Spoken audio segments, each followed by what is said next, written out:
લીંબડી ધંધુકા તેમજ અન્ય ગામડાઓને જોડવા માટેનું માત્ર એક બ્રિજ ઉટડી બ્રિજ આ બ્રિજ થોડા વર્ષો પહેલા જ બન્યો હતો અને તૂટીને બેહાલ થઈ ગયો હતો.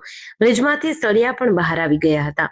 ત્યારે અમારી ચેનલના અહેવાલ બાદ આ બ્રિજનું રિપેરિંગ કામ કરવામાં આવ્યું હતું અને રિપેરિંગ પૂર્ણ થયા બાદ છેલ્લા ઘણા સમયથી આ બંને સાઈડથી રિપેરિંગ કામના કારણે બ્રિજ બંધ કરી દેવાથી આજુબાજુના ગામડાઓ તેમજ બ્રિજની સામે બાજુ રહેતા રહીશો, રાહદારીઓ અને ફટેમાર્ગો સહિતના વિદ્યાર્થીઓ પણ ભારે પરેશાન બન્યા હતા.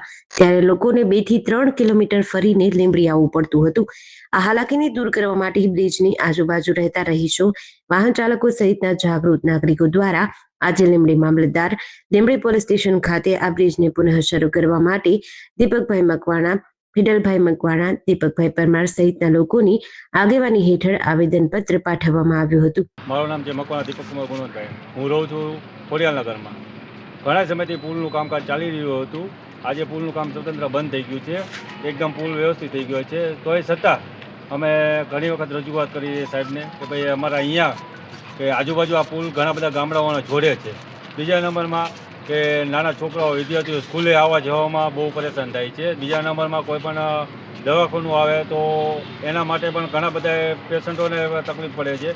જેથી કરીને પુલના થઈ ગયા ઘણા સમય થઈ ગયા હોવા છતાં પણ પુલ ચાલુ કરવામાં આવ્યો નથી. જેથી કરીને આજે અમે પુલ ચાલુ કરવા માટે સેવા સદનમાં લેખિતમાં મામલતદાર સાહેબને અરજી કરવા માટે આવ્યા છીએ.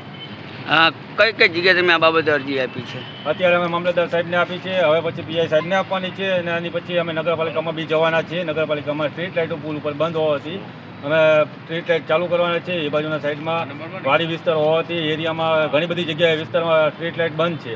એ બી અમે ચાલુ કરવાના છીએ. જેડીસી ન્યૂઝ સાથે કલ્પેશ વાઢેર, સુરેન્દ્રનગર.